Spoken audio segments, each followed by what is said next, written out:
Okay, hello everybody, and welcome to this Museum of Childhood Ireland seminar on writing Irish institutions. We're delighted to have our writers and speakers here this evening, Jacinta Daly, Melatu, Uche, Okori, and Emilie Pine.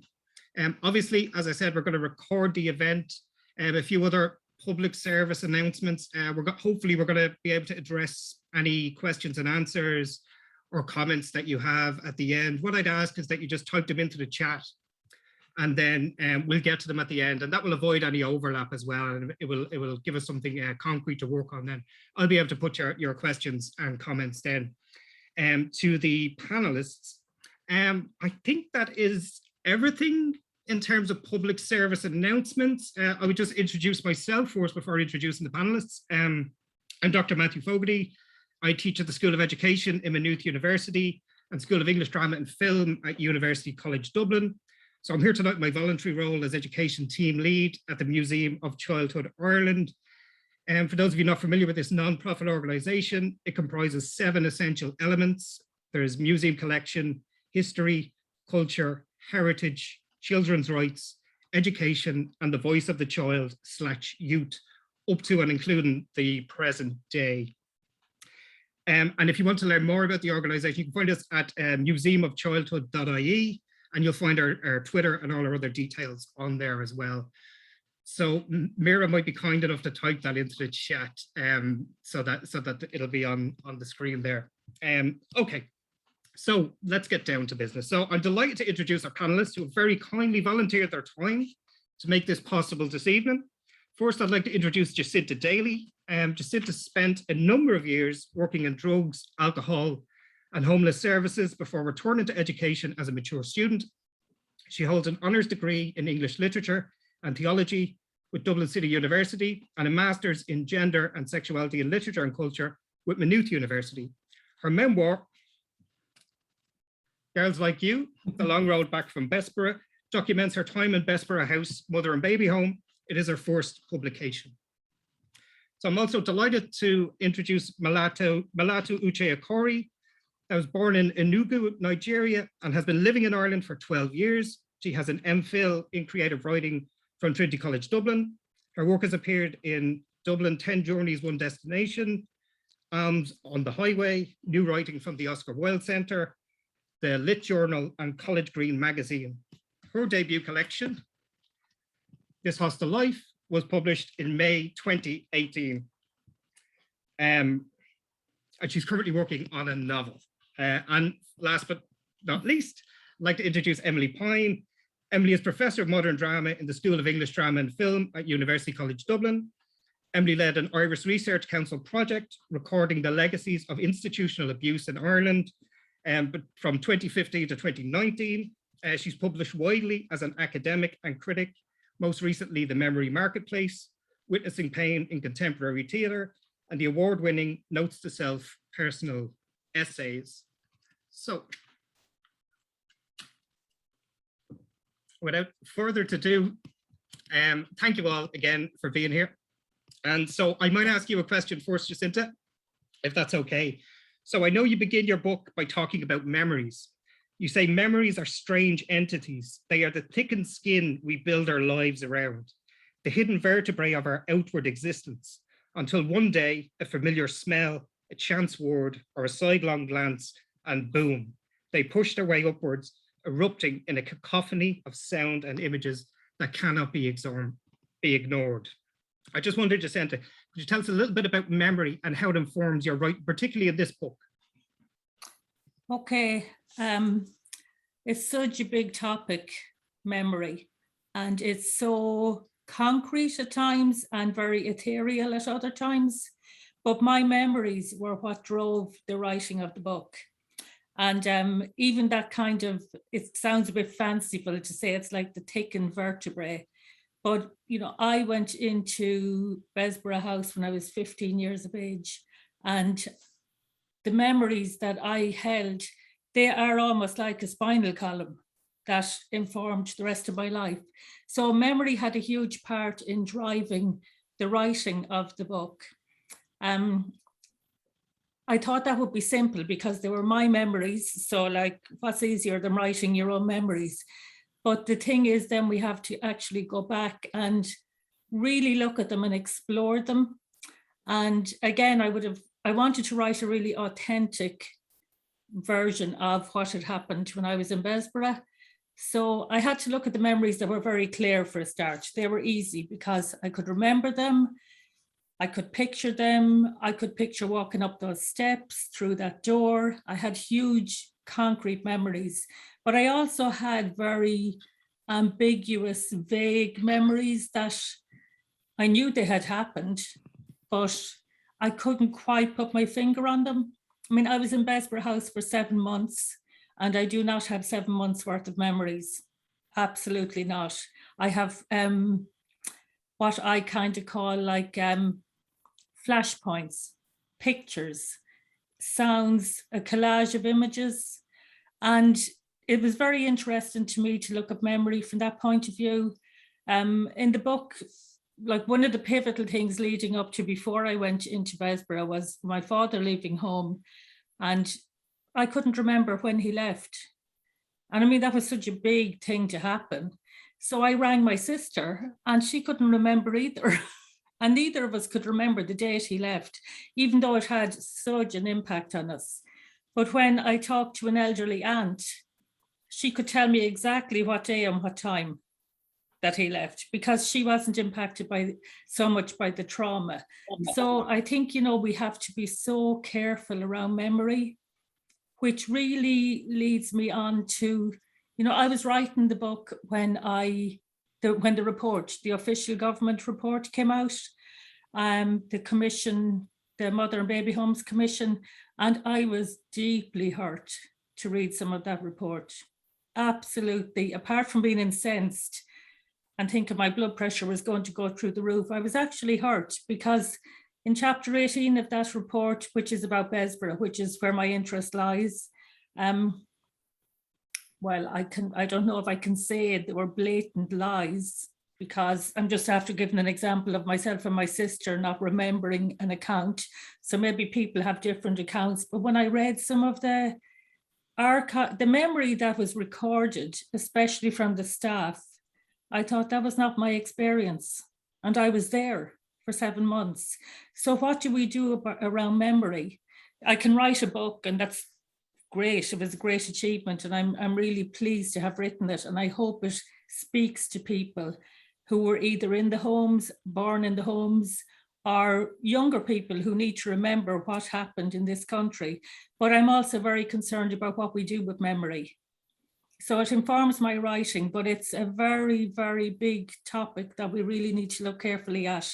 And I think the official report is a huge example of how memory can be distorted. I think actually if we were to look at our history in the future through the lens of that report, well, it would be like looking at a distorted mirror in a fairground.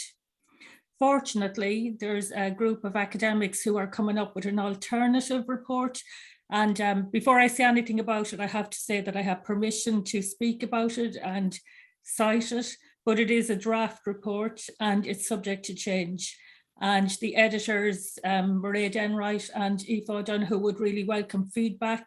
So I would encourage people, if they haven't looked at this report, to look at it.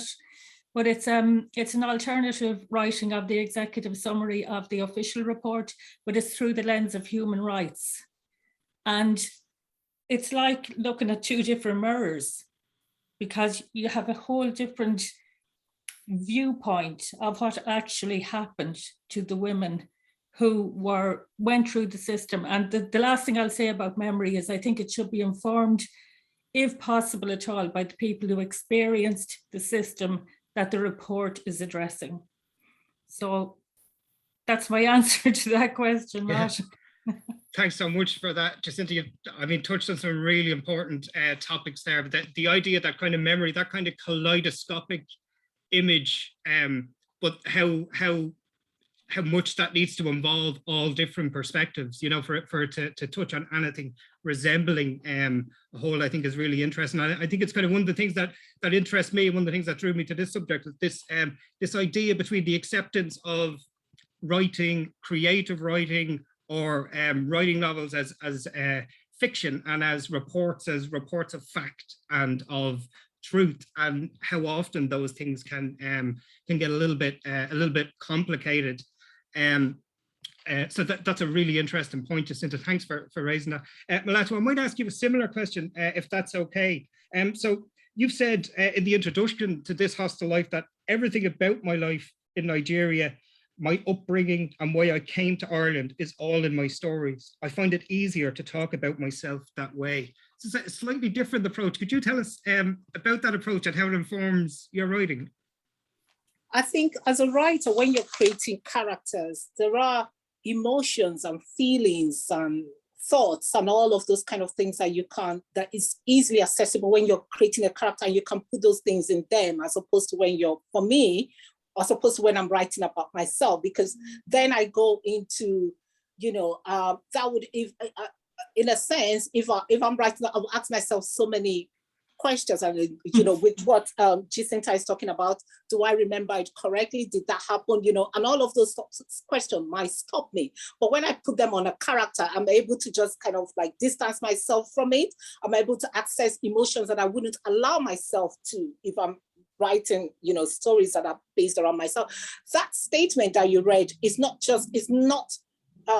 really pertain to the stories in this Hostile Life collection.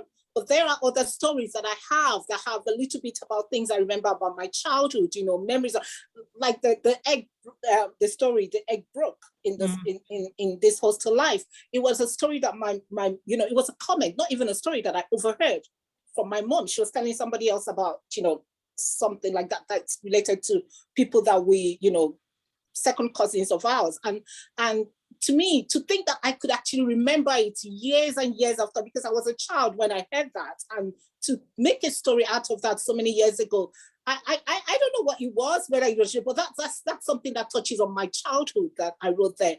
But as I think that with writing, I'm able to put little things. I'm able to ask myself questions. I'm able to look at something. I'm able to go back, to draw back and look at an event when I'm writing them. That's how I assess myself. That's how I ask myself questions. That's how I am able to deal with situations that have occurred in the story of This Hostile Life.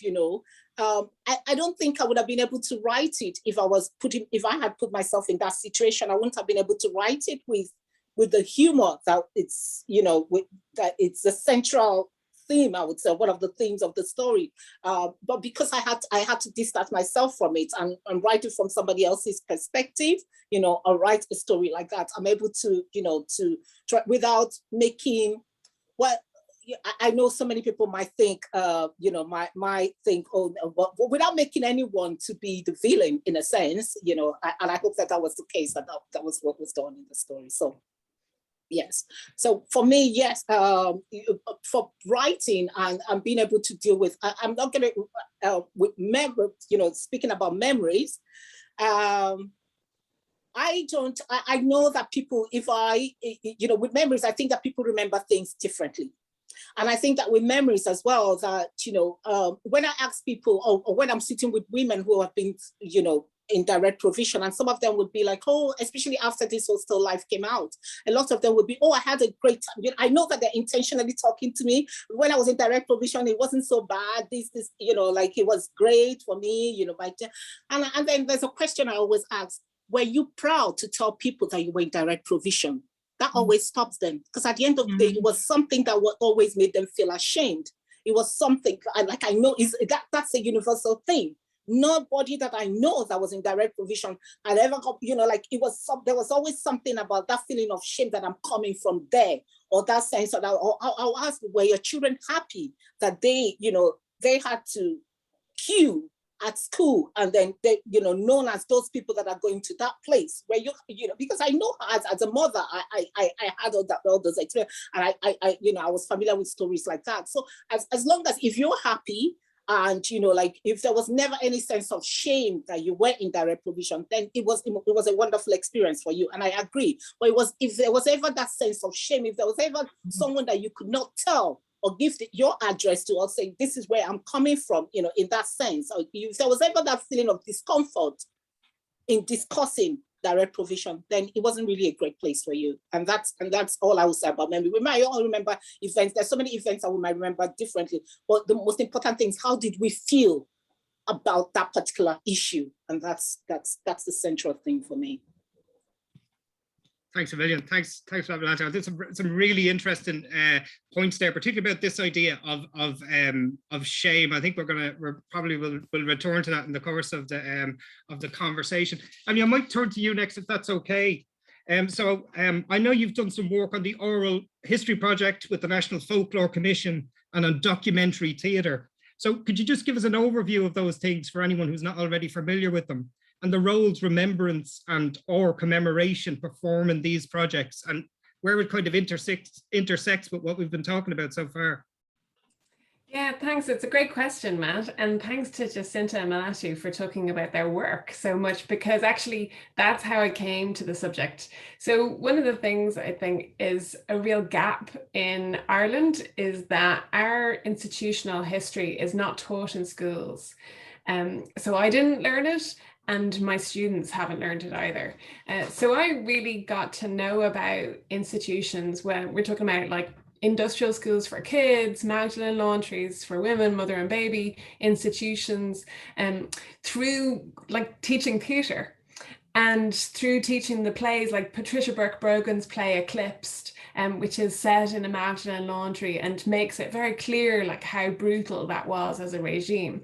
And it's exactly as Malatu and Jacinta have said, what those plays want to do is get across like the subjective feelings, like the emotional experience, as well as the physical experience of being in an institution. And what I found from teaching these plays is the students were horrified that this had happened in Ireland. Like absolutely couldn't believe that this was the country they had grown up in.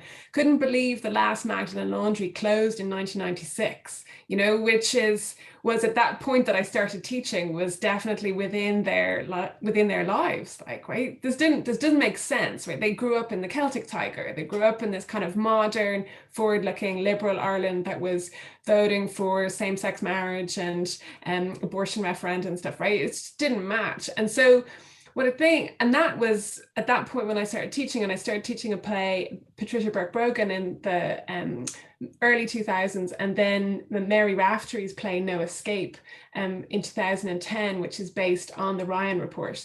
And like the day the Ryan Report came out, I just remember Ireland being kind of in shock.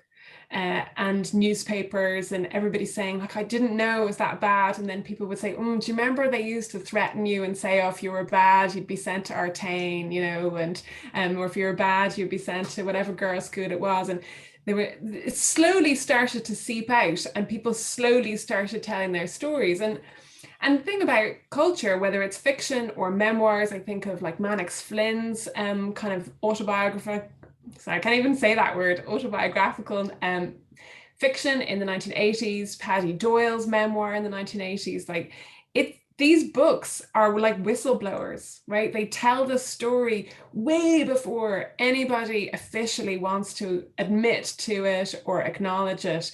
And then it's through people reading the books and, you know, understanding the emotional experience of it that it gets through. So it's really through those plays and then through teaching them that I got to be involved in this history. And then it just felt like I can't just do something in the classroom and not in reality. And I got to work with the Christine Buckley Education and Support Centre, which is a support centre for people who have experience and who have survived institutions in Ireland. And when I talked to them and said, you know, like most of them had given testimony to the various commissions. And it's like Jacinta said, right, they've been through the process and had looked at the final report.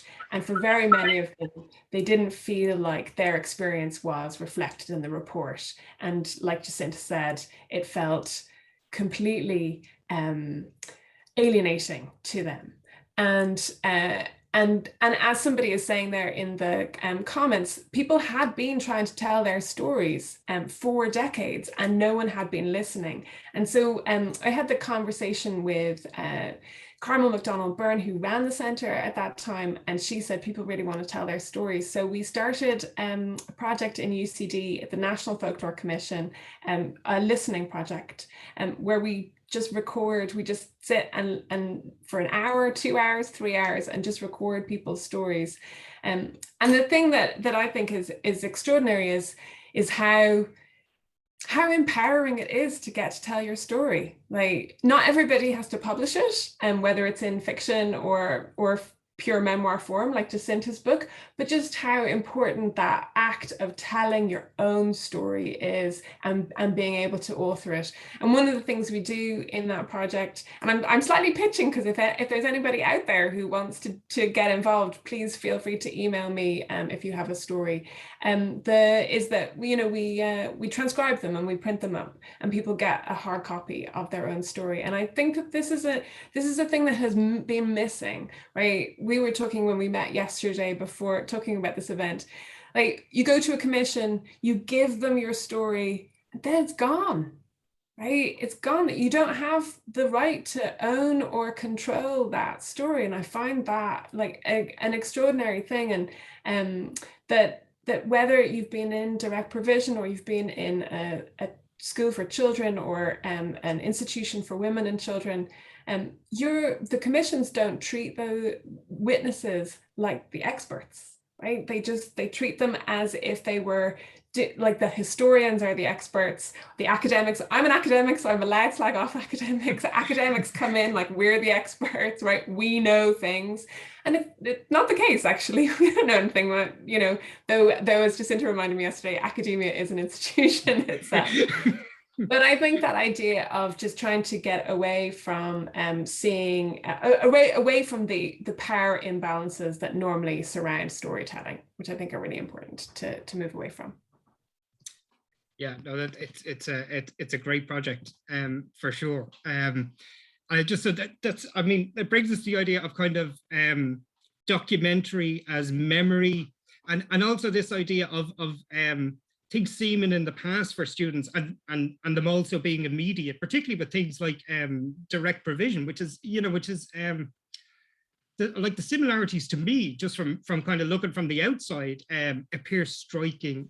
And even I recall reading yesterday where you talked about Maddox Flynn, that he's still raising objections to the Artane band uniform and to the flags being the same as they've always been. And that's just this week. But I thought what was really interesting about all of your work is that you kind of address this idea of non-criminal institutional incarceration from a kind of really wide angle. So we have, obviously, Jacinta, you're writing about the mother and baby homes. Malatu, you're writing some stories, not all, but some about direct provision. And Emilie, you've done that work on the industrial schools. So I'm curious about what similarities and differences you see in each other's work. I might start with you again, Jacinta. Do you see echoes of your experience and of that of those institutions in Malatu's descriptions and writing?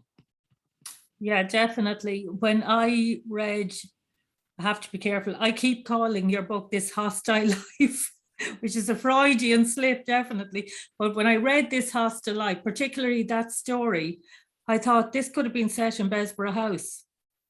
Okay, there's husbands mentioned in your story and there wasn't any men in Bessborough House, but it just could have been set there. And it really made me think about, I know there's things wrong with direct provision, but I'd never really consciously examined it so much as I have after reading your story. So thank you for that, Malato. I have three kind of points of correlation between the two, and they're othering, infantilizing, and charity case. And there were three things between reading reports and reading the books that stood out for me. And, back in the day with the mother and baby homes, women were othered. Women who dared to get pregnant or be sexually active outside of marriage were othered. So they were like pushed out to the margins, hidden away. And there was also this kind of controlled narrative that was like, they're kind of not to be trusted, these women. They'll wreck your marriage, or they'll contaminate your good daughters. And there was this kind of like, there's the bad women and the good women. And I see this with direct provision. It's like, these people are different. Okay, let them in, but don't let them in too far. And, you know, no politician will ever stand up and say this, but this controlled narrative is coming from somewhere. And it fosters this idea of distrust and suspicion. And, you know, back in the 70s, 50s, 60s, 70s, it was these women will, or they might take your men, but now it's these people coming in will take your job and take your money and take your accommodation.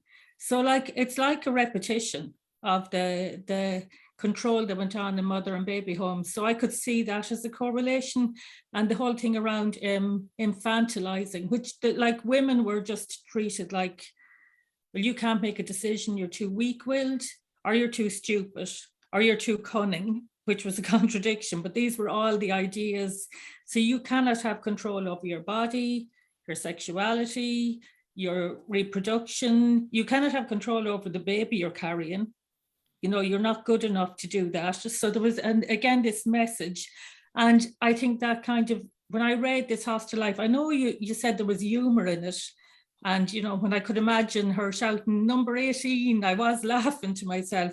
But I actually found the story very sad, Malatu, because I thought, like, people are being infantilized here. We'll tell you when to pick up your food, how to cook it, when to eat it, what to do. We won't let you work. We'll, you know, so actually literally dumbing down people is the non-academic way to say it, and taking away any kind of sense of hope or ambition. And it was the same in the mother and baby homes, know your place. And that feeds into the idea of the charity case, because again, and this is something that was highlighted in the alternative report, because they were charitable institutions, they were able to hide. They weren't held to account for their abuses. And while it's really easy to blame religious orders for all of that, we really need to remember the state propped up the whole thing. And the state really propped up this idea of you're a charity case. So you can't slap the hand that feeds you. So you can't slap the hand that brings you in out of the cold when you're an unmarried mother and offers you help, even though they're totally controlling your whole life. And I saw that in your stories as well. You know, you can't really, they're giving you a place to live, they're giving you somewhere to some food, they're giving you, like, are they even giving people money? I mean, the amount of money, you know, how could anybody survive? But yet there's this unspoken idea, like, we're helping, you know. So again, it's this really insidious, it runs under the spoken narrative. There's an unspoken narrative of keeping somebody in their place, and your place is not in mainstream society. And that's what was done with single mothers back in the system of mother and baby homes. And I could really see that in your stories. So I think that coercion, control, lack of identity, taking away the right to live, the right to work, you know, you could just go on and on and on. But I just kind of wondered, have we learned anything? Have we progressed at all? Yeah, it does. Yeah, it certainly, it begs the question, for sure. And that point about the Catholic Church, I think, is really, really important. Like, anybody who knows me, I never put the gloves on before I start talking about the Catholic Church. But I wouldn't give them any leeway whatsoever. But I think there are occasions where there's kind of broader societal, cultural issues that it's easier to just point at the church and point at the past and say, oh yeah, not I, but them. Yeah, through me, I suppose, is the narrative. And I think that's what's interesting about the way it kind of spills into the 21st century, and this idea of a more secular Dublin, and the way you were describing the students, Emilie, that kind of were born and came to that Celtic Tiger. And yet we have this situation with direct provision. And that's, I mean, I might ask you, Malatu, do you see echoes of your experience in Jacinta's writing, or that narrative? Oh, definitely. It's as clear as daylight, as they say. The thing that struck me is just let's even start from the simple things. The fact that there's a house called Bessborough House, and then we have all of these direct provision accommodation centers, that's one. And then the fact that someone is paid to look after you, you're not trusted to have that money to buy your own food or do the things that you have to do. That's another similarity. Everything that just into lack of choice, in terms of time to eat, time to, whatever it is, even to do your laundry is taken away from you. So the othering, of course, and the infantilizing. What was the third point that you made, Jacinta? All of that are in there. But just to go on to other things, there's the idea of there was something that Jacinta touched on in Girls Like You, which was repeat offender.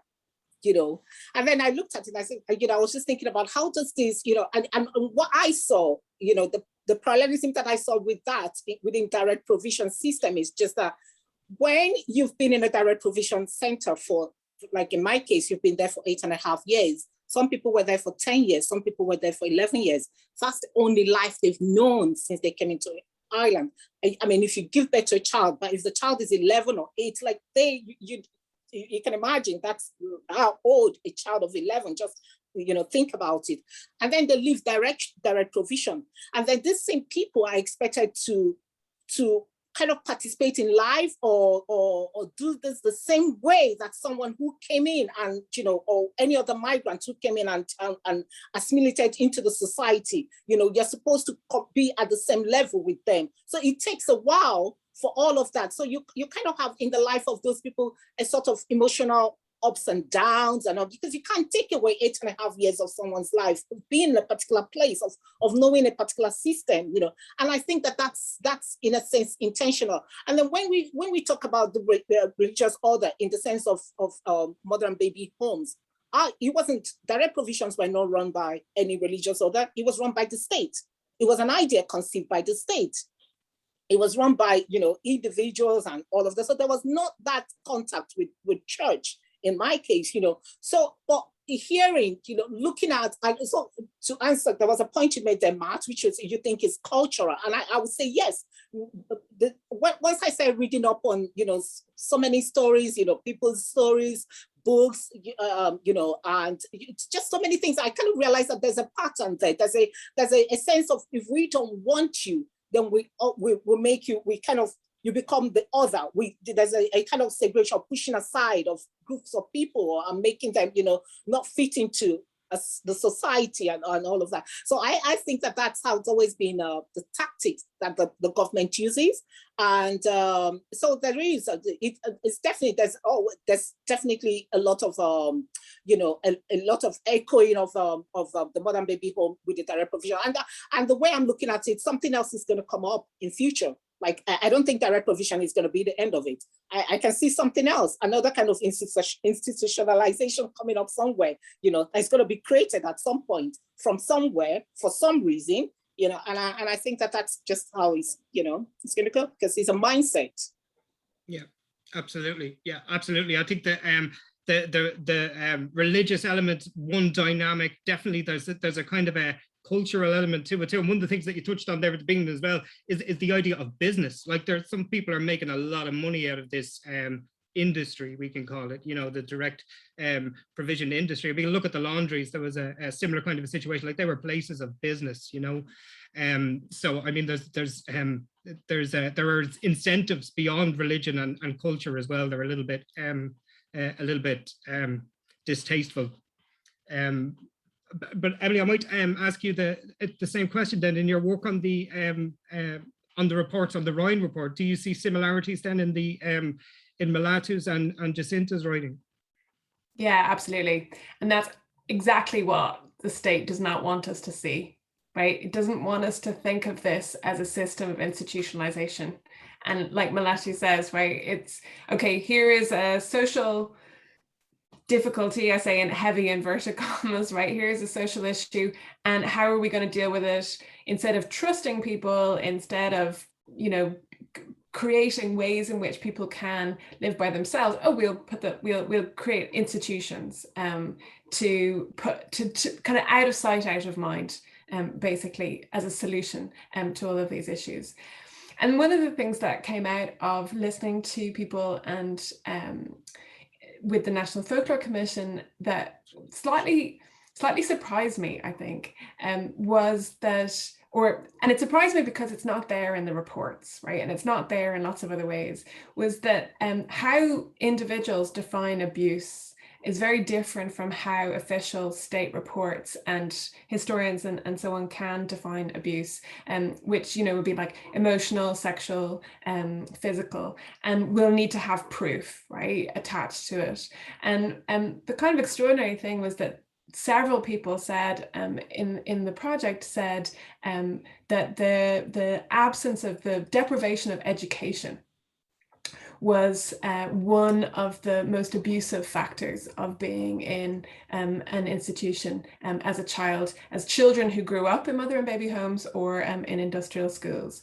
And that deprivation had lifelong lasting effects with people who were never taught how to read and write, and therefore had their adult lives completely limited as a result, and who had to then go back to education in ways that made it much, much harder. And I listened to families and children in direct provision talk about how difficult it is, and they're doing it, which is heroic, but why should it be so difficult for a child to do their homework? Right? Why should it be so difficult for a child to get to third level education when they're in direct provision?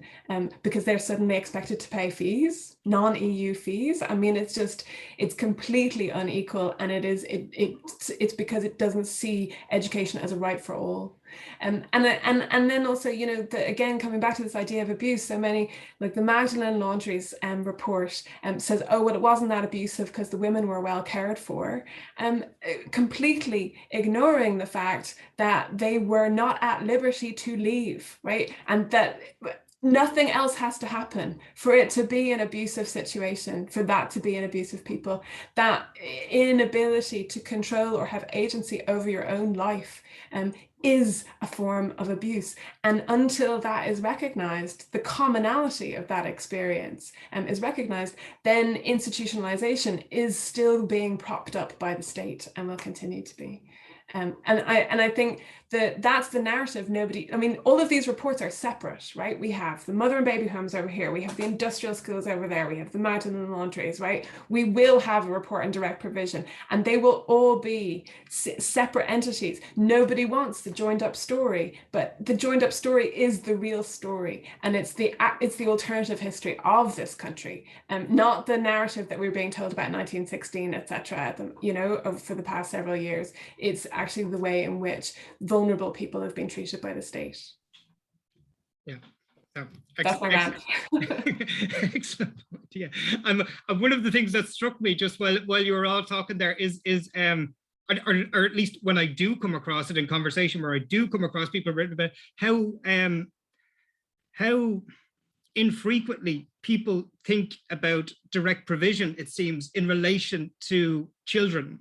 And a form of child abuse, of not being able to leave, and it comes down to, I think, this compartmentalizing of the problems that we have. The children over here, we have the mothers over here, but it's a lot more complicated than that. Obviously, with even the ages of some of the people going into mother and baby homes, and all these other things. So, it's definitely, I would say, splintered by design, it seems to me, for sure.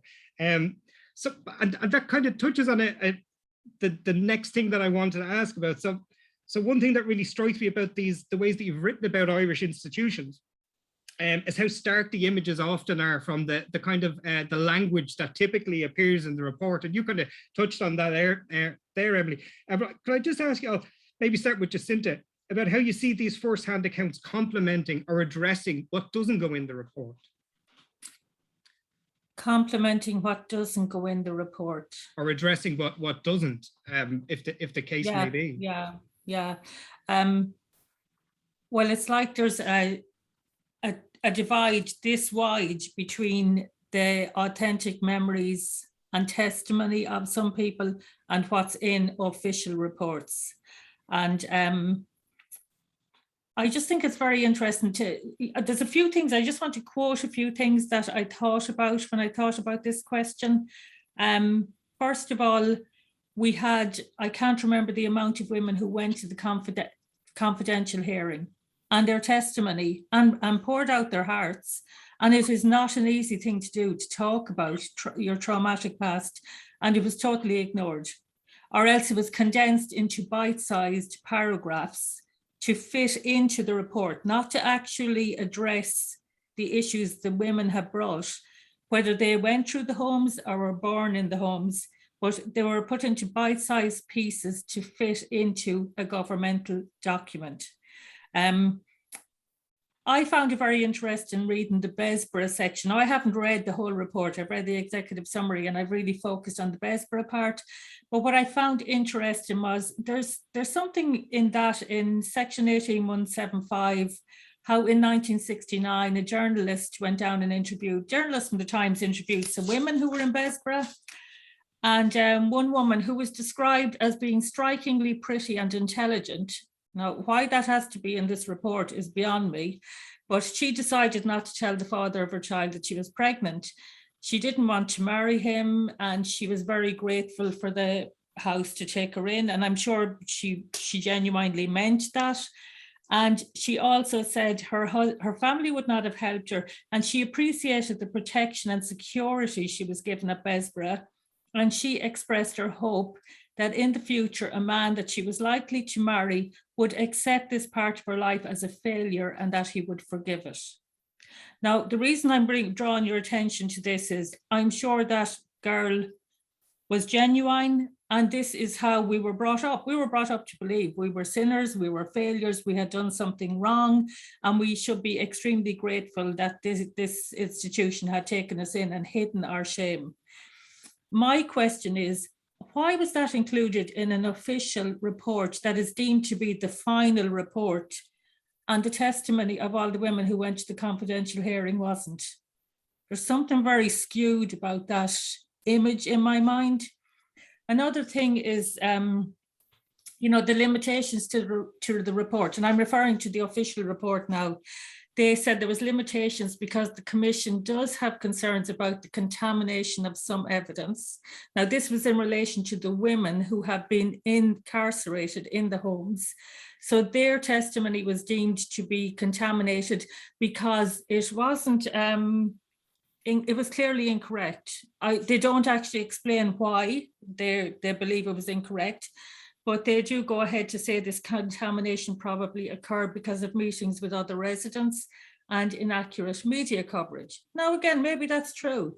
Maybe some of the evidence was incorrect, but that accusation was not aimed at any past staff in any of the homes, whose testimony could just as easily be contaminated because they spoke to their peers and they listened to the news.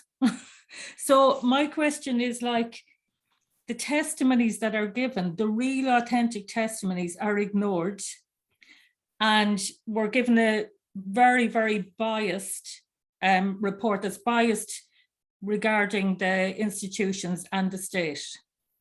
And, while the unrecorded documents are really, really important, and, I'm listening to what Emilie says, I'm listening to all these testimonies that are being given. I'm thinking of myself writing my own. I mean, I took my chances with the public domain. I didn't go near the commission, and I wouldn't have gone near it anyway. But I just wonder, like, how do we, it's like it's weighted towards this official report that's going to be in the public domain. And this was supposed to be the final word, which, thank God, is not, I don't believe it's going to be.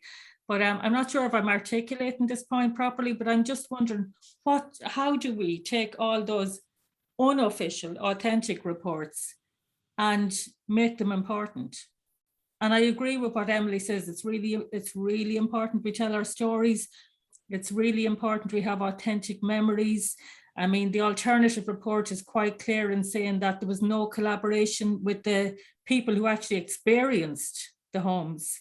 And I feel very passionate about this, but I also feel very powerless sometimes because the government has spoken, and we all know, it's like Emilie says, we all know, we can all see what's going on, but nothing seems to be changing.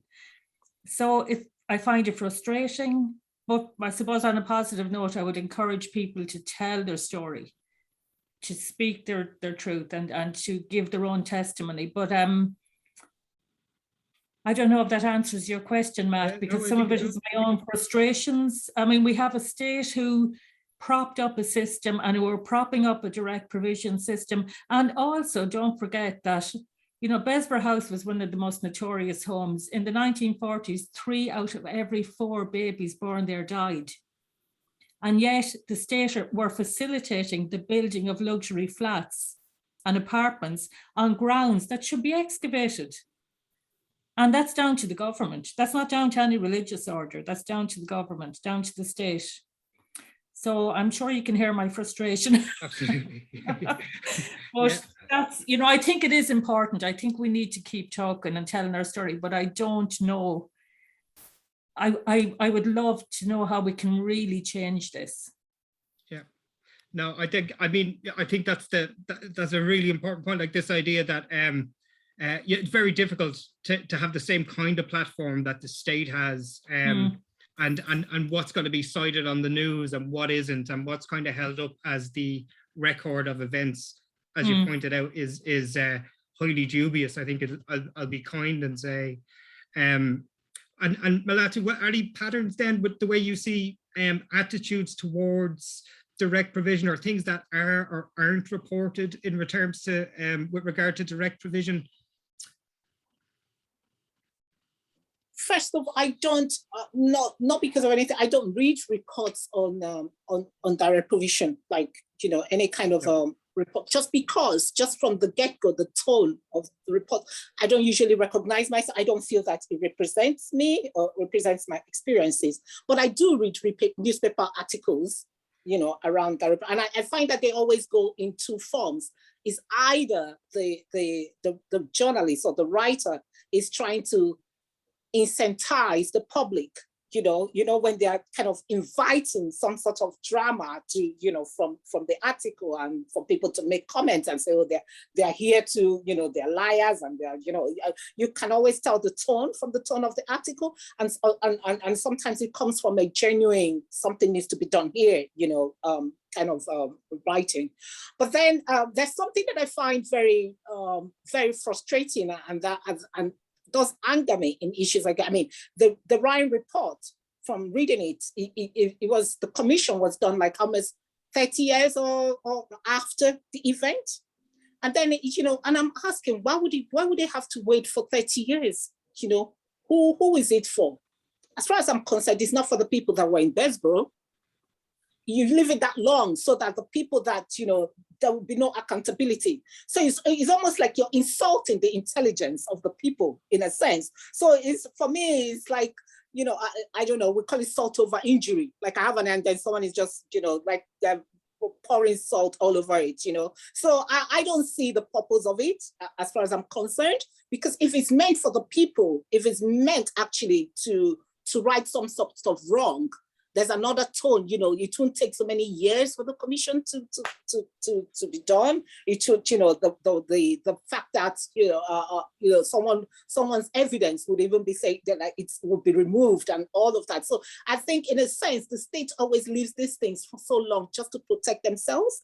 And, it's an insult to not just the people that were in there, but for even me, that I'm even coming, that I'm expected to listen to the news or to read it or to have any kind of knowledge of it. I don't see the point of it. I think it's unfair. It's sad.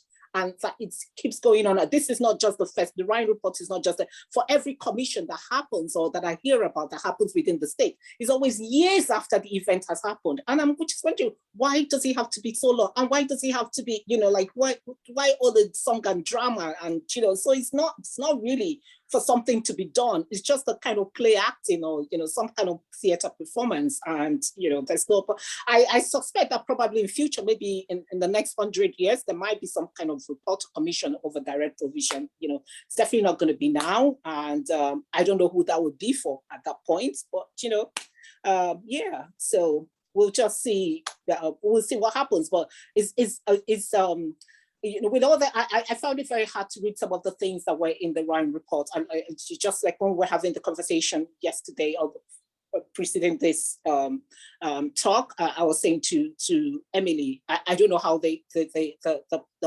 panelists, so were able to sit through or sift through the kind of information that they got and the stories that they, it's some of them were disheartening, but then it's still with that, with even feeling such emotions myself coming into it, then you wonder why it would take 30 years of people crying, 30 years of so much pain, death, and all of that for there to be a commission set up to address that. So there's no, it's not it's not in a sense for there to be any kind of learning or for, to commiserate people or to right any wrong. It's just a play dancing, just something to put in somewhere that this was done, but it's not for any use at all. And that's my honest opinion. Yeah. 100%. And that I did, the fact that it's there even at the level of tone, and I would agree, anytime I come across those things that there, it's some mixture between patronizing and falseness that's just really, really hard to swallow, particularly when it's kind of juxtaposed against actual images. And again, the literature student in me is kind of coming up with this idea of performance of contrition as well. I think 100%. I think that's a really key point. And again, just with articles that I came across this week in the newspapers, it seems that some states and some businesses were moved before the Ryan report so that they couldn't be part of, and the pittance that has actually been paid out in relation to what was actually required is alarming. But I want to ask you, because I know even at this idea of splintering narratives as well. I from reading your piece on the website, the Industrial Memories Project, you kind of came across that splintering even within the Ryan report. Is that right? You said that it was kind of structured that way. Yeah, it is. And these reports are thousands of pages. It's not a mistake that so I will say, I think the Ryan report is much better than the Mother and Baby Homes report. I don't want to create a hierarchy at all. But I think it makes declarative statements like this was a systemically abusive practice of institutionalization in a way that the more recent report just shies away from. It's much less conservative in terms of actually acknowledging what happened and what was wrong. It can't do everything, and what it chooses to do is to focus on several institutions, and it does kind of in-depth detail on that. But as a result, so not only do we not have a single mention of a Magdalene laundry in the report on the industrial schools, despite the fact that girls were often transferred from industrial schools directly into Magdalene laundries, and that the children of the women from the laundries and the Mother and Baby Homes were then sent to industrial schools. So they could be on the same campus. It's an incredible story that came out. A lot of people in Waterford Institute of Technology have done incredible work on the history of that institution. And they argued that there was a wall built down the middle of the chapel so that the mothers and children were attending chapel at the same time. And the wall was built so they couldn't see each other. The inventiveness of that kind of cruelty to both child and parent is extraordinary. And that kind of detail is missing from these reports. And my colleague Susan Levy, who's an assistant lecturer in the Department of Computer Science in UCD, did some incredible work on the Ryan report to show, so she's using computer science, which is not my thing, but she digitized and did incredible work on the Ryan report. And one of the kind of stories that she extracted from it was to identify every time that a parent asked tried to get information about their child. And there's this kind of myth around the schools that parents just left their children in the schools and kind of walked away, where the parent was an alcoholic and, you know, not responsible. And there was this kind of that the children were orphans. Often the schools are talked about as orphanages, and they're not. But parents weren't. Parents were writing. They were writing to their TDs. They were writing to their parish priests. They were writing to solicitors. They were writing to the Department of Education. They were desperate to get information about their children.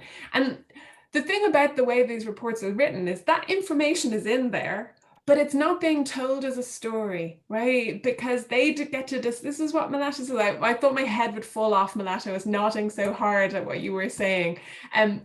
That's not the story they've chosen to tell. They've chosen to tell a story which is like numbers and dates and historical, and you don't recognize yourself in it because that's a part of the deliberate strategy to make it an objective narrative rather than a subjective one.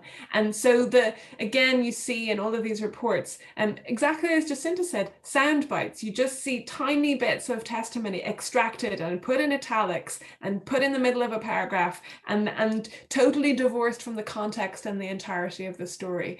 And really, you know, I think we need to get back to this idea of agency and story and allowing people to be the narrators of their own lives, because that was something that was taken away from them, right? And to recognize the abusiveness of that practice. Yeah, excellent. Thanks so much for all of those contributions. You give me a lot to think about. I have one last question, and I feel a little bit unfair asking it because it's kind of like, you know, what do we do kind of question, which is impossible to answer. But I suppose another way to think about it is with everything or what's going on today, and I'm talking about these reports as they continue to come out and the situation with direct provision. Do any of you see anything? Because really what we're talking about here is a long history of locking people up for long periods of time who haven't been convicted of any crime. Very often, that's really what we're talking about. So, I mean, is there any evidence or anything to suggest that we've learned anything from what's gone on in the past, or we are learning anything, or that that we are or can do anything? Again, I apologize for the question. It's massive, but maybe this idea is that do we see anything to suggest that we're learning anything maybe from what has happened? Can I go with that for a minute? Absolutely, Jacinta, yeah. I just, because when I think of that question, my answer is I don't know. I really don't know, which is very frustrating. I think, you know, it's so easy now, and we're fed this thing about things are much better. Contraception isn't illegal anymore. You can get contraception. We'll never see my grandchildren. If my granddaughter was pregnant tomorrow, she wouldn't have to go to a mother and baby home. And I would hope it would stay that way. I don't think we can ever get complacent. You only have to think about, nobody thought Roe versus Wade would ever be toppled. So I don't think we can get complacent about women and women's bodies and women's sexuality, but there has been improvements. On the other hand, that's nearly like a stick and plaster to almost direct our attention away from all the things that are still going on, direct provision being one of them. But, you know, when you look at issues around consent that are coming up for a new generation, how young men are viewing sex and their own bodies and women's bodies, how young women are viewing their bodies and their sexuality, I just throw my hands in the air nearly. And I just think of like, how can we change? I just thank God that for the academics that are working on this alternative report, for the work Emilie is doing, for Malatu telling her stories, for all the people that are, if enough voices come through, maybe if we flood social media with our stories, maybe we flood the airways with what does it mean to be, and I think another issue is that, you know, even when I talked about infantilization, there's a whole piece of work needs to be done around on how men are situated in the middle of all of this as well, because it's primarily women that have suffered in the past, but men as well are affected by all this controlled narrative, this kind of mistruths that are told. So I think like there's huge work to be done, and there has been improvements. There has. My granddaughter would say to me, I can't even imagine what it was like back then. But then I look at her and I think, I can't imagine the battles you're going to have to face. So I don't know, Yeah. Yeah. That's it. I don't know. Yeah. That's yeah. For me, to answer that question, Matt, Jacinta, you said you don't know. I would say if there's been any kind of change or improvement, I would say I don't think so. Why would I say that? I think if you made an example, if your granddaughter were to be pregnant, she would not go to a mother and baby home, But then she might not go to a mother and baby home, but there will be judgment from somewhere, from somehow, that's that kind of mindset. And as long as people are thinking in that direction, as long as, there might be a possibility that someone would have to hide something or cover up, and if we're honest, it's happening right now around us. As long as a woman will have to think that they can't, say certain things about what's happening to their bodies, or do certain things, or make some kind of decisions about themselves, or even sometimes even going to the hospital and getting all the information that you need about your own body is a problem. As long as those things are happening, then we're not out of the woods yet. And Emilie, you said something about, it would be nice for people to be allowed to tell their own stories. I would say not even be allowed. We have to make a conscientious effort to tell our own stories. We don't need anyone to allow us to tell our stories. It has to be something that we have to make, a conscious effort to keep telling those stories, because there, a lot of society actually does not want us to tell these stories, but we have to keep telling these stories. We have to keep talking, because that's just the only way that, I suppose I'm not looking at change within the society, but at least change within individuals. Like someone else, you comfort, like I felt comforted reading your story, Jacinta, in a funny way. Emilie, I felt, I felt empowered in a sense reading your stories. And that's how women feel, when we read these stories, we think, oh, it's not just me. Oh, if that happens, she was able, she's all right. I'm looking at Jacinta, how many years, afterwards, and I'm looking at you, Emilie, and all of these things. So we have to make this conscious effort to keep telling our stories, and just the way it's for ourselves, not for society. I don't even expect anything from society, to be honest with you, but just for ourselves, so that we can become better within our minds. And yeah. No, yeah. You've convinced me, but I think that idea of the issue being cultural, I think that really does put the emphasis on people and on individuals, and to kind of to take that control themselves, as you've suggested, and kind of start with themselves. I think if we're dealing with cultural attitudes, that really is the key starting point. Emilie, do you have anything that you want to add to that? Yeah, two things. One is that people get to tell their stories, but there's that phrase that gets used a lot, breaking the silence. And we've all said it before, and someone earlier was saying it in the chat as well. And people were always telling their stories. There wasn't an epidemic of silence. It's been an epidemic of not listening. And for those of us who want to actually make a change, listening is an active thing that we can do, right? So the change happens when something gets heard, and that connection is actually made, which leads me to being the slightly more optimistic person on the panel. And maybe it's because my job requires me to be, right? I'm just in classrooms with people who are there because they want to learn. And when they learn about this, they want things to change, and they want things to be different, and they have a level of intelligent empathy, which is extraordinary. So not just, oh, isn't that so bad, but, oh, isn't that so bad? What are the systems that made that crap, right? Let's talk about the patriarchy, right? It's like, and the fact that when I started teaching in UCD 13 years ago, when I used the word patriarchy as a teacher, all my students would cringe like this, right? And they would just be like, no, we don't need feminism anymore. And that conversation has completely changed. And they are the ones driving the conversation, and they are talking about intersectionality, and they are the ones. And so I think that, and someone was reminding me, Mary Harney, I think, was reminding us in chat earlier that NUI Galway have got a pilot program to teach this history in secondary schools. That narrative is starting to change. So as an educator, I have to believe that things can change, and that it will come through not young people, because it's not about age, but about a new generation getting to think and talk about this.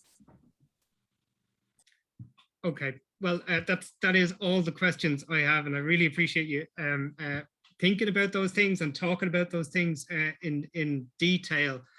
What I'm going to do now is turn to the comments, which I know have been a lot of activity in the comments. What I would encourage you to do, and I've done this before at seminars, I'm just going to work through it now and see if there are questions that people would like to ask. But if there are resources, we're all here, we've all shared them. So if you want to click copy and paste in the comments on the side and copy them into a Word doc, you can have those responses and whatever links are in there as well, because those obviously they won't appear in the recording. So let's just see what we have in terms of questions. There was so much going on in terms of conversation and chat that I think that's valuable to look at. But I'm just trying to see if we have any questions here.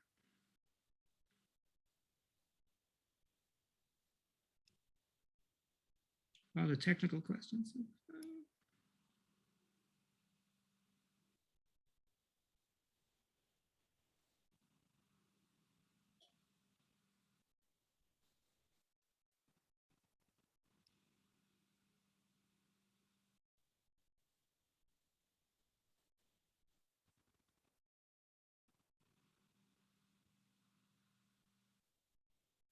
Okay, does anybody have any questions they'd like to type into the chat?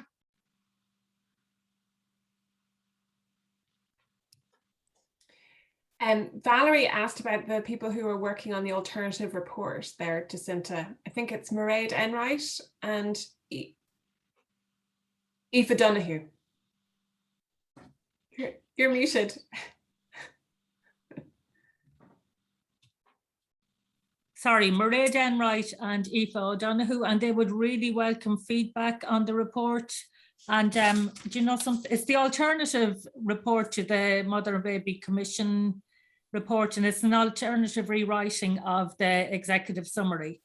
And there's a host of people involved in it, and it relies on the participants of the CLAM project. I know Claire McGettrick is involved, Maeve O'Rourke. So I don't have details, but if anybody Googled Mairead or Aoife O'Donoghue, they'd get an email address even to contact them. But it's a really interesting report, and I would encourage people to read it. Excellent, thanks for that, Jacinta. I've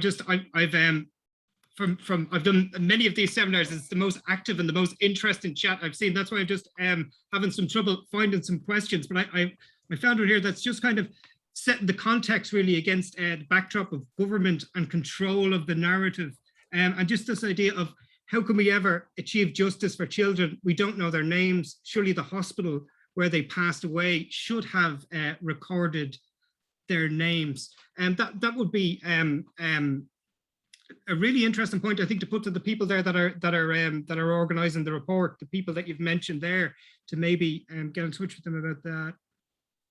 Well, you know, Besborough, like the nuns in Sisters in Besborough are adamant that none of them can remember. that's documented, you know, so how you could forget like so many children's deaths and who they were is beyond me, but that's, you know, that's just the way it is. Can I just also, just in case I didn't say it earlier, that's a draft report, and it's subject to change.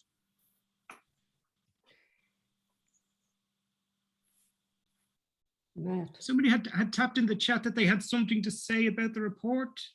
That's me, Matt. Yeah. Mary Harney. Hi, Mary, how are you? Yeah, I was involved a little bit, you know, with Mairead on examining, or as a a person who's experienced the institutions for over 16 and a half years, I was asked to, come in, have a look, have comments and stuff like that. And what the report is suggesting is that what the government actually came up with, the commission that took 5 years to come up with this report, blatantly ignored the human rights violations of Irish citizens, women and children, hundreds of thousands of them. And so what this group of, they're not just academics, they're advocates, lawyers. I hate to use the word survivors, but I'll call us expert witnesses because we witnessed the abuse, we lived it. And so they've taken on board our accounts as well. And from that, they've drawn a report that really examined the damage done by the violation of human rights. And this government will not acknowledge under any circumstances that they violated our human rights under the treaties they signed on to with the UN. So I think that report will be going out publicly, I think, at the end of September. That's great. Thanks for that, Mary. I'm just trying to, I've come across one question here in the chat that I will read, and maybe then we'll switch on the microphones and maybe just give you the opportunity to ask questions yourselves, if that's okay. There's a question here from Kamal. Are people raising the point that many children were adopted into homes that were abusive? I've only read it in one of the reports once. Emilie, you might, I haven't seen a good few of those reports. Is there much of that in there, or is it? No, unfortunately, is the answer, and a very brief answer, which is that there was no vetting, basically.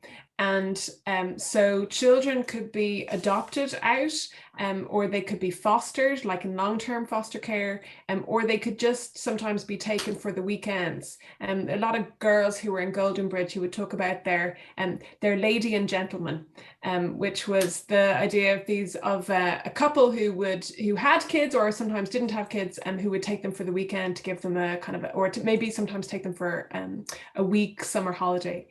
And then foster homes, which were often involved children coming out of mother and baby homes, who were fostered then to do hard labor on farms often, or in agricultural settings, and then obviously children who were adopted. And there are cases, and there was a case in the Ryan report of a child who was adopted and who was then kind of taken out of Ireland, kind of kidnapped basically, and taken out of Ireland against, and that was against legislation, and as a result they tried to find them. But in the vast majority of cases there was absolutely no vetting. So many children ended up in happy situations, but that was purely accidental. And I have talked to many people who had horrendous experiences, and the institution, in a strange way, despite all of its abuses, was a safer place, and they sometimes tried to run back to the institution because it was easier than being just a single child. It was usually boys who obviously ended up on farms, and girls who would be put then into domestic labor. So it was just completely unregulated, what happened. And the report will talk about individual cases, but they didn't have the resources, or they weren't. This is again part of the problem of like the McAleese report on the laundries. They weren't given a direction.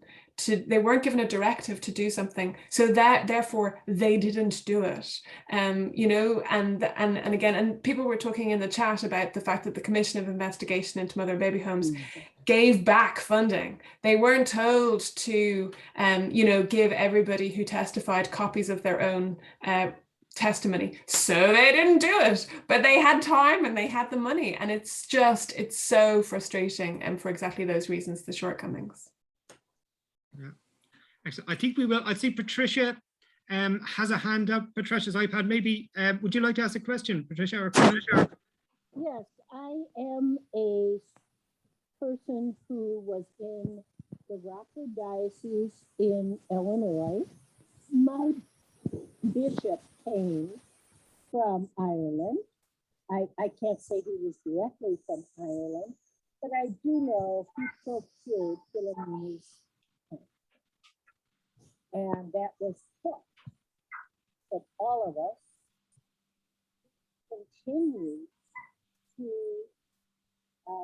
hide pedophiles throughout my family. And here's And he encouraged families in my family to take Sorry, Patricia, we're just having a little bit of trouble with the sound. I in the don't. corner. Anyway, long story short, That's This is- perfect, Patricia. Sorry, could I just ask you, if it's not too much trouble, would you mind just starting from the beginning as well? It's just very difficult to hear you there at the time. Apologies for asking you to do that. I'm from Chicago now. Okay. Chicago and raised in Crystal Lake, Illinois, the Rockford Diocese. My bishop, Loris T. Lane, procured Philomena's son. It was kept from us, and people like us. In my parish, there were 6 pedophile priests who preyed on me, my sisters, and I know who she is. and excused horrible behavior within my own family because of the priests who suggested it. That's all I'm going to say right now, but I can tell you, this is not just a problem for Ireland. Okay. Yeah. Thanks for that, Patricia. Thanks very much. And apologies for the sound trouble there at the beginning. Yeah, it certainly is. Yeah, broader cultural issues. Absolutely. Does anybody else have any questions? I'm conscious I don't want to. Yes, Grania, I see you have a hand up there. Just to say to everybody, I actually can't believe I'm still hearing and watching these stories, because I'm not surprised, unfortunately, either. I'm now 62. I can't believe how long ago it was. In the late 80s, early 90s, some of us were talking about this, but you couldn't get it published. I mean, we nearly weren't able to run that first conference because of what it was. Some of us then were also barred from the religious archives, which later academics used to look at and say, I know it was you. But the point was, we were looking even to get the justice records where women were sent from the court, not to prison, but they were sent to the Magdalens. All of that, all of the language, all of it, all of the institutions. So what really, really makes me still incandescent is it isn't the mother and baby and the orphanage and this and that.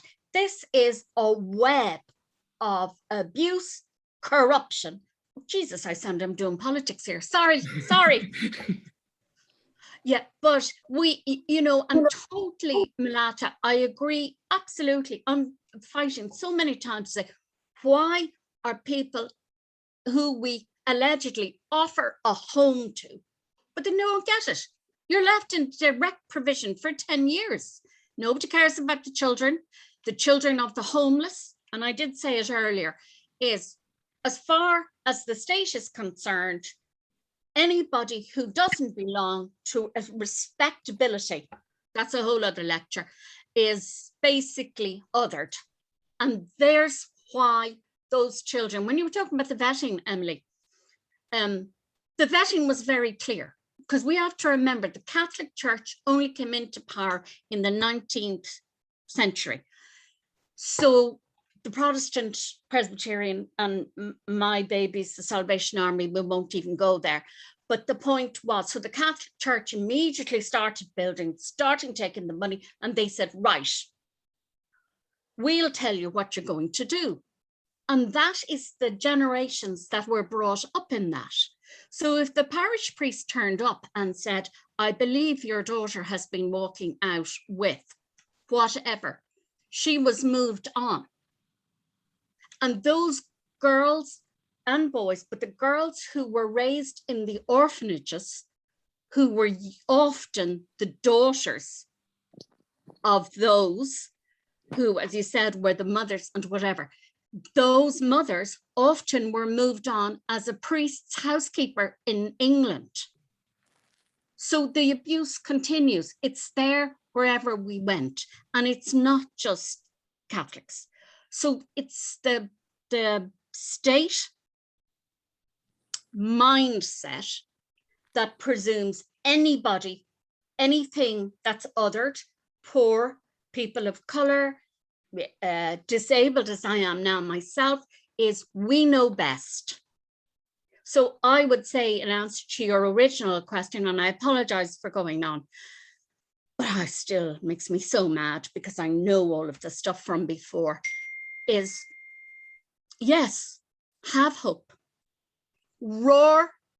You know, I am woman, hear me roar. I am man, hear me roar.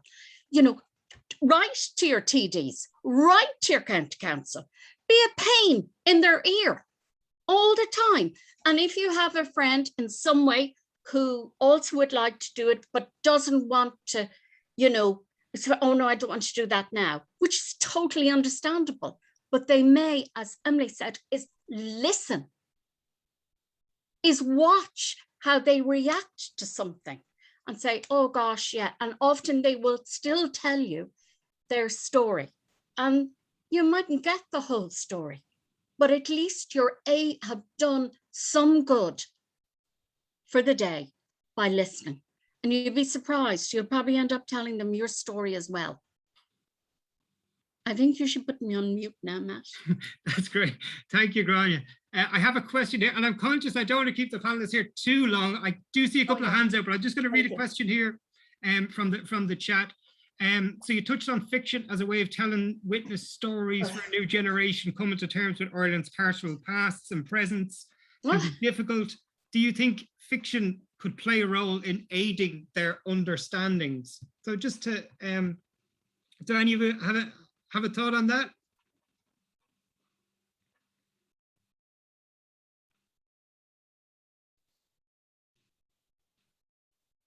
I think everyone is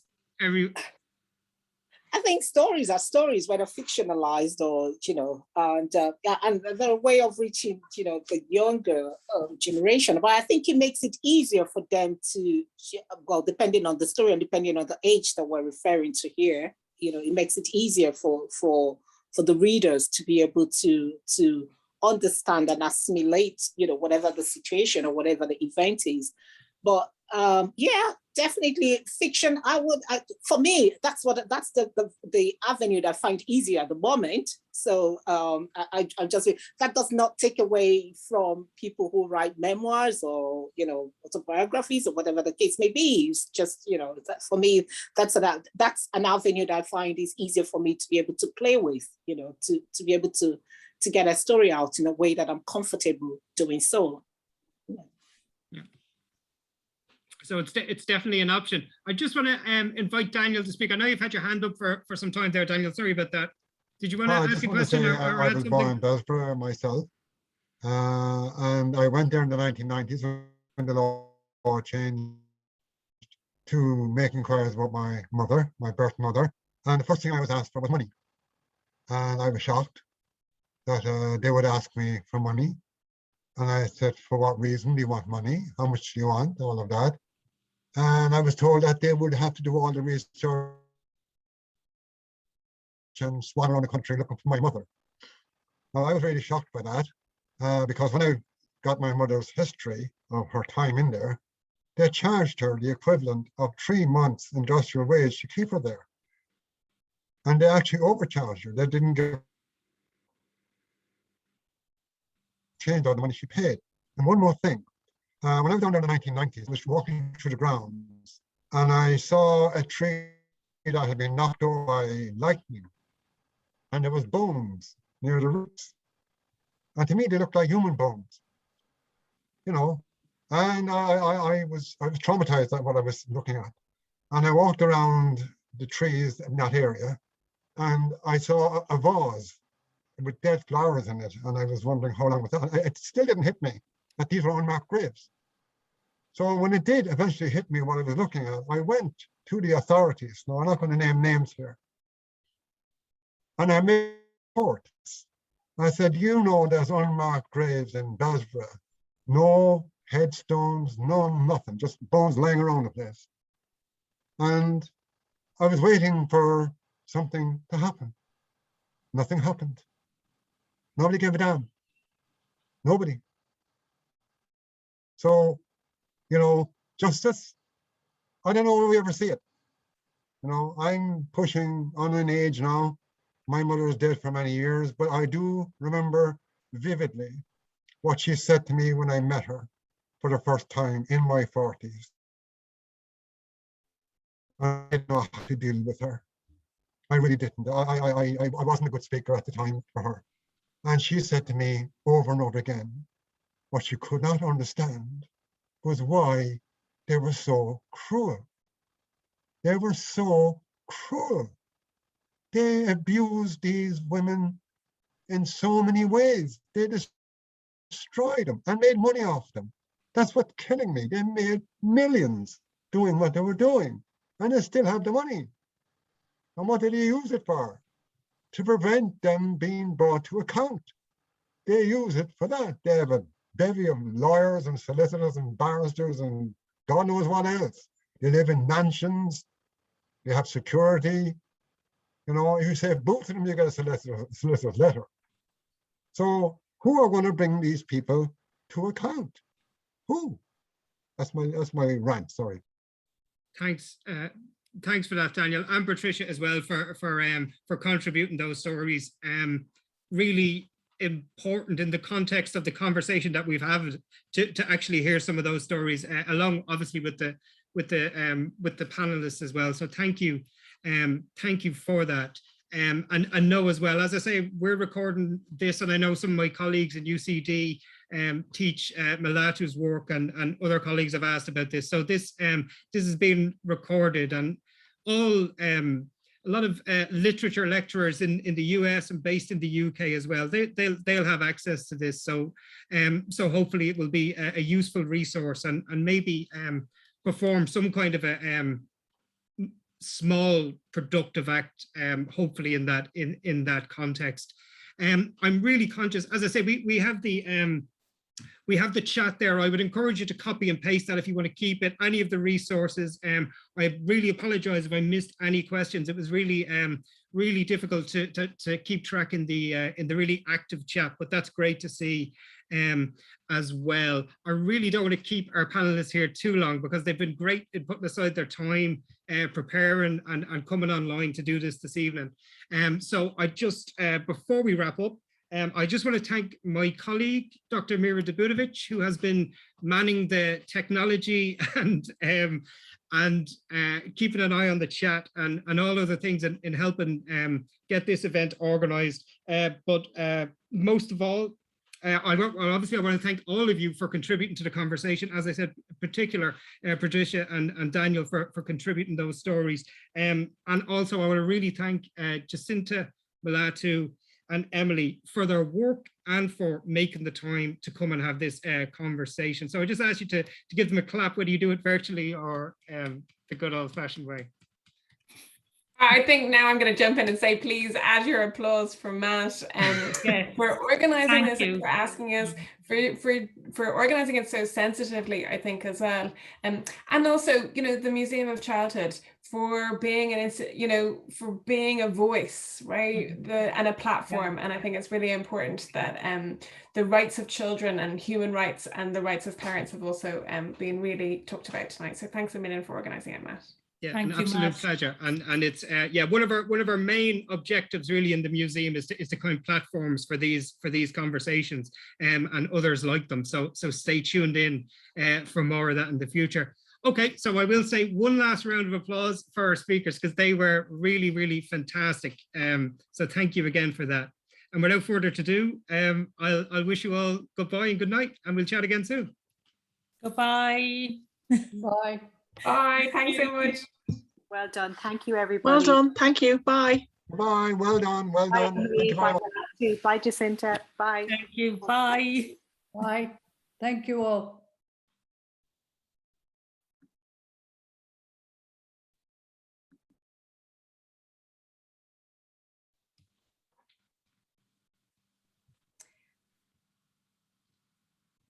Hi, Matt.